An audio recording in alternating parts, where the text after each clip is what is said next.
we never imagined how low humanity can be and what we went through the last years till the end of the war. People should know what Jews went through. After the survivors die, the stories will go on forever. When we're speaking about the war, one survived, and we're speaking how many died, and we're speaking millions.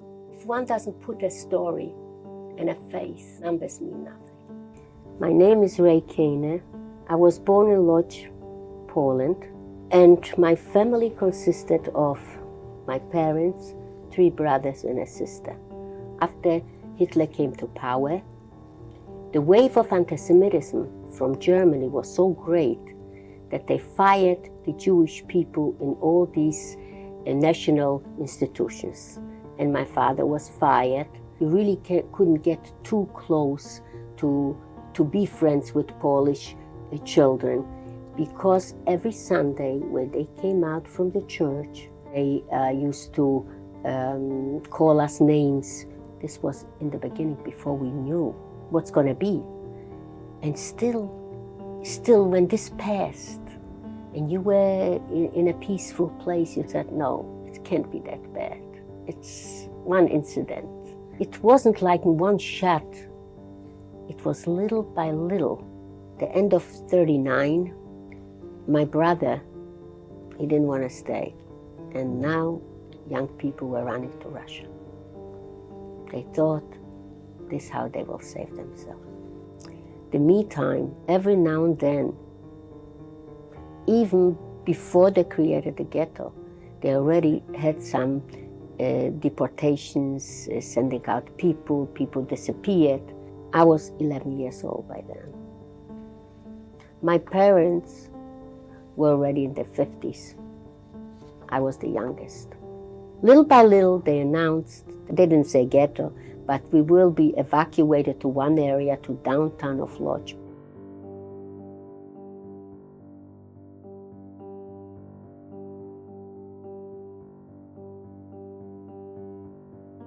So you had one room and 2-3 rooms. You had a few families living with children. It wasn't exactly heaven, but still, we were still together. We still had food to eat.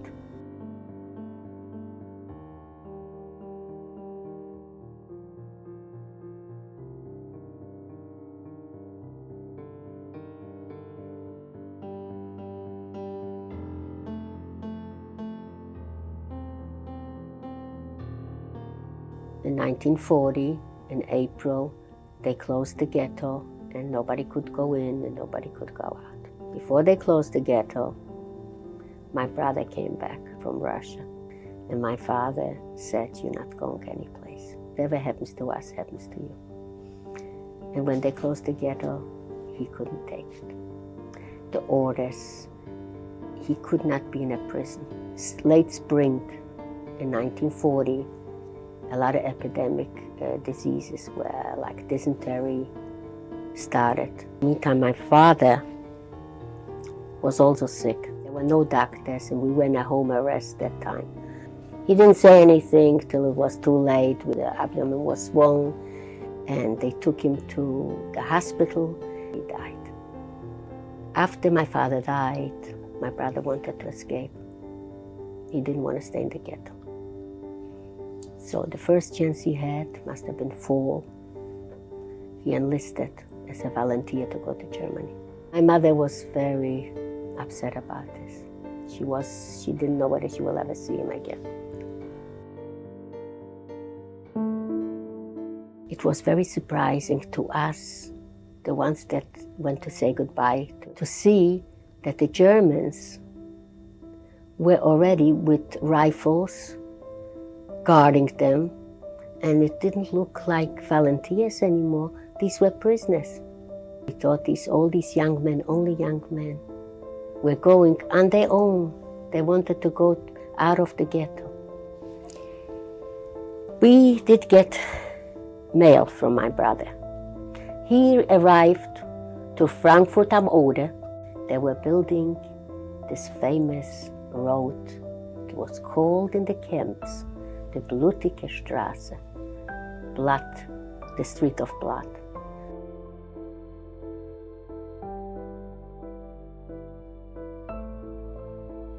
In 1941. The order was, whoever will survive has to go. Nobody can get a card, a ration card, unless he's working.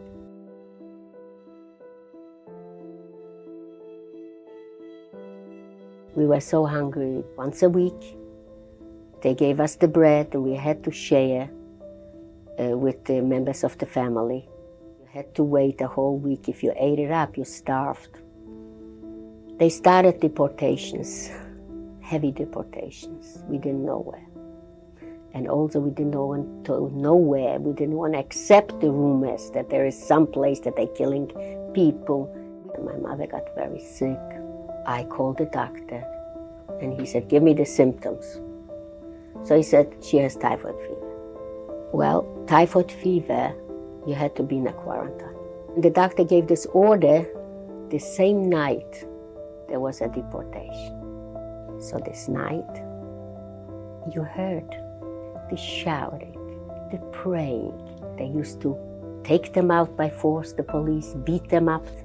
They arrived to Auschwitz and they all died. We had an order to be deported.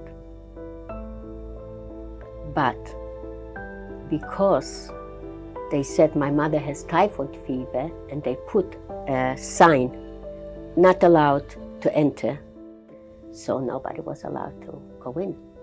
And this is how we were saved from this deportation. By the time they took her to the hospital and she died, and we were very thankful to God that she wasn't taken and died in disgrace, undignified. She died in a bed in a hospital. We were advised she never had typhoid fever. She died of starvation. The reason I didn't die is because my mother got sick and she died. And she saved us.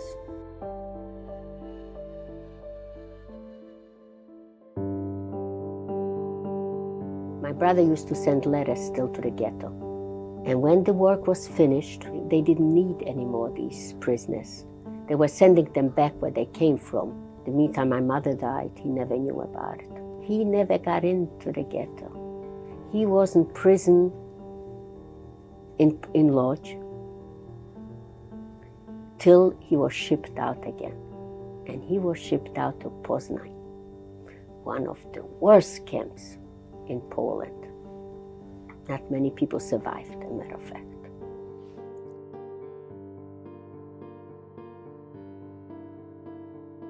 People like myself and my sister and my youngest brother lived in the ghetto and we didn't have anybody to help us. We did it on our own. September 42, a new deportation, which was called Sperra. Sperra means confined.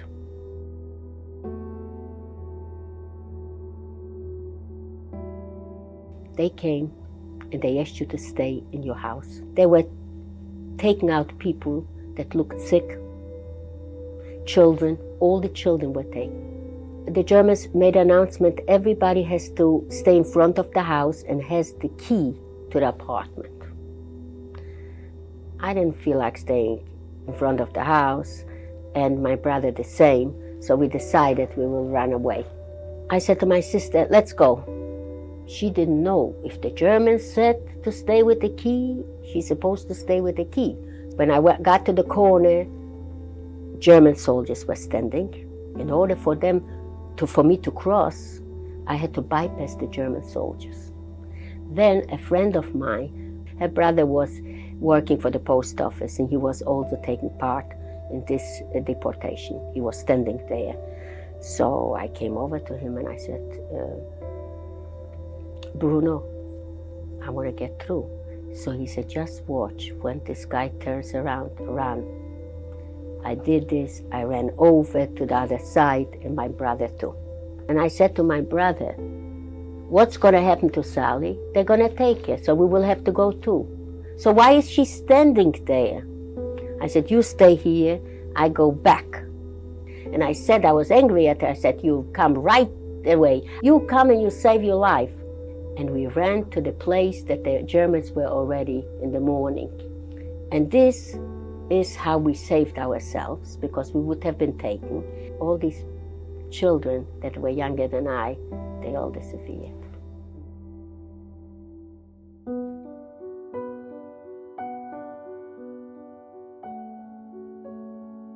In 1944, I must have been about 15.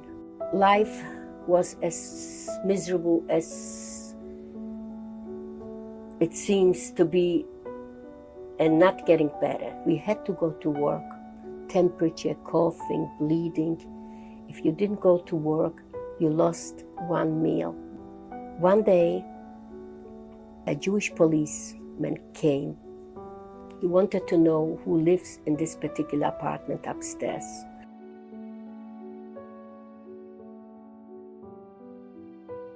Next was a large deportation in June 1944.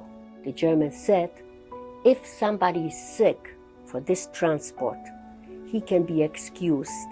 Because I was a teenager, my sister, the next to kin, supposed to take care of me. So she was also excused from this transport. But my brother was not. And he was taken to this place to be deported. And one day, they were ready to move them on. I remember like today, I came early in the morning to walk with him to the trains. And he was speaking to me, and he was saying, if I would only know that this is to live, not to be executed, I would ask you and Sally to come. If I live, I promise to leave this land and go and build Israel. But I'm not sure whether they let us live. So that's why you have to stay here. Maybe you have a separate chance of survival. We said goodbye. He went to the trains. After a few days, somebody delivered a piece of paper, and it was written by this boy that traveled with my brother. And this note said, we are arriving to Kutno, and we don't know whether we will survive, and God help us. This was a transport, if I'm not mistaken, over 7,000. Apparently, they were all killed within 3 days.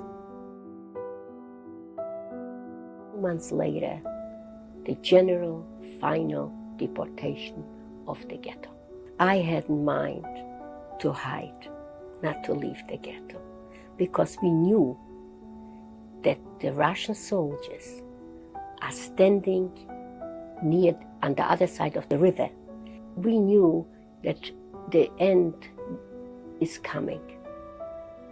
And if we can survive, if we can last another few months, most probably we'll be liberated.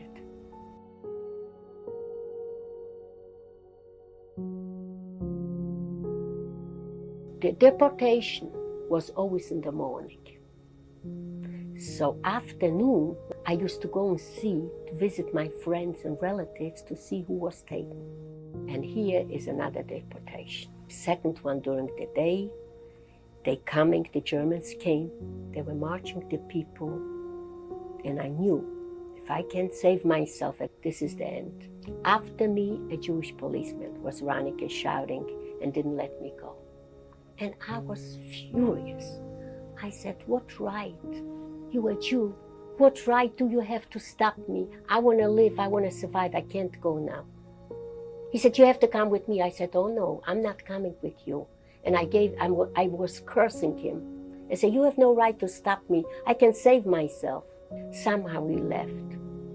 He left, and there were steps. The steps were wooden steps. And I tried to go upstairs to the attic. And of course, wood makes noise when you walk.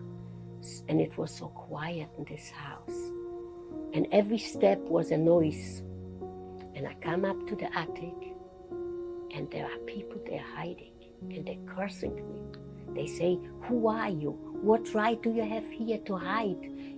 Because of you, we will be taken." I figured I'd be on my own. I went down, and of course, each door was broken. So I opened the door, and I went into somebody's apartment, and I prepared myself. I went and looked for a sweater, and for a spoon, and a fork, and a little pot. And I was all ready. If I'm taken, at least I have something to go with. Outside, shouting, "Juden raus! Alle Juden raus!" All Jews out. And beatings and shoutings and crying. And Jews were praying, "Oh Lord, don't let them take me." And this was going on, I don't know for how long, but for quite a while. When all this quiet down, I went down and the Germans weren't there. So I ran home to see all my sisters there. And she was. Well, for this moment we were saved. But we knew the ghettos being really cleaned out.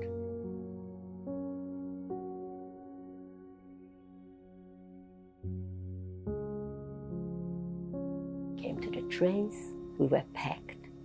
And there were no windows. We had no toilets. We had no water. And then we arrived one evening to hell. It was Auschwitz. As soon as they opened the doors from the train, they approached us with such a shouting and beating. They said in fives. Everybody's marching in fives. On one side, we saw people. They didn't look normal. They looked crazy. They didn't look like normal human beings.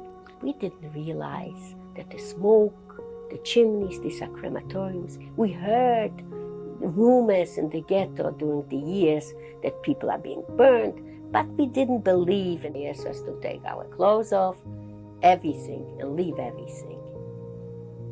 And then they took us into an area where they shaved us. And we came to barracks. It was terrible. In the barracks, they gave us a place, a wooden thing. They said 5 or even more, we would have to lie down, all of us. And even after these few days, we still didn't know exactly how the people are killed here. The whole block was taken for another selection. They asked us undress, and Mengele was there, and another few soldiers, and they looked at our bodies, and they asked us to one place or to the other. My aunt, my cousins, and my friend passed. They took us to a place, a meadow. They didn't permit us to go back to the barrack, but they kept us outside in the fields. Many women had sisters in Auschwitz, and at night they came crawling to the fields to speak with them. And this is the first time that I found out what did these chimneys are, what this dark smoke is. They cried and they said, "You know what? The transport you came, the ones that didn't pass, this is where they are." One couldn't believe that they were just here, these women. This is the second selection, and they were no longer with us. Well, the morning came, and we were again pushed around to go to showers. By now, you already had a knowledge that showers are not so good. We might not come out of it. And they pushed us in, and we were waiting what's going to come out. and water came out. And then they just stopped the water, opened all the doors and windows for us to dry. We were asked Form 5s, and we walked among little towns and villages. The German people always say they never knew. But to my knowledge, my experience is a great lie. The people, nobody offered even a drink. German children were throwing stones at us, and no parents stopped this. So why do they say they didn't see? They didn't see these women prisoners? Why were we there? They took us to woods, to a place, it was called, it's a small village most probably. It's called Hambier. First of all, when we arrived to this Hambier, they gave us a room. To this camp, when we came, we were 400 young women, because the others didn't make it. We were greeted by a Lagerführer. A Lagerführer is a leader of the camp. He was a sadistic man. He said to us, I want you to know, at this moment, you stop being women, you stop being human beings.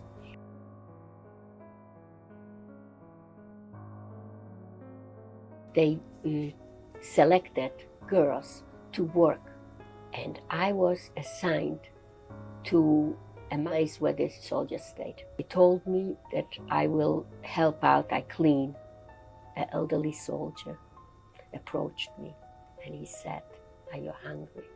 He gave me his leftover food. His name was William Minge. He was very kind. We were in this camp till the end of December 1944. They were reading the newspapers, and I saw that the Germans are losing the war and which town was taken, and it was very exciting because we knew whoever will survive, the end is coming. Must have been either the beginning of 45 in January. They started to liquidate this camp. They marched us in to Bergen-Belsen.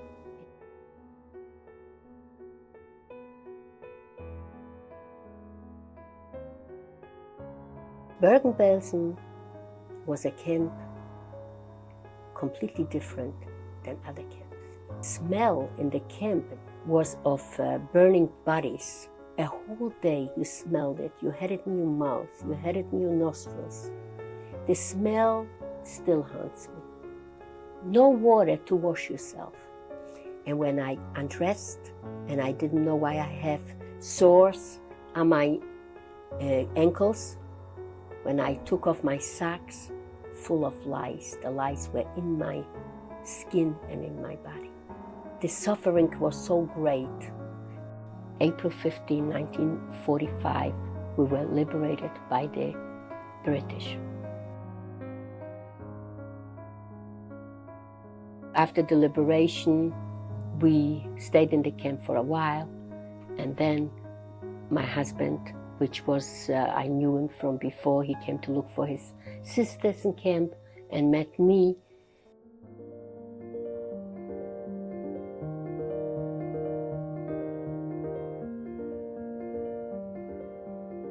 I'm here in the United States since 1946. I arrived the third ship, Marine Purge. I speak to many people. They ask me, how is it that you survived? Why didn't other people survive? It's a very difficult question to answer, but one can say simply only one thing. Nobody survived because he was richer, smarter, stronger, healthier. We survived from one coincidence to the other. Nobody can really understand how it was during the war to be a prisoner and to be a Jew, a prisoner in a concentration camp or in a ghetto. I needed somebody just not to be alone. My sister survived, but she was with me. At the ghetto camp, we always were together. I believe we have to fight this anti-Semitism. It's a different thing now. We have Israel. I hope Israel is strong. It's the only hope for us.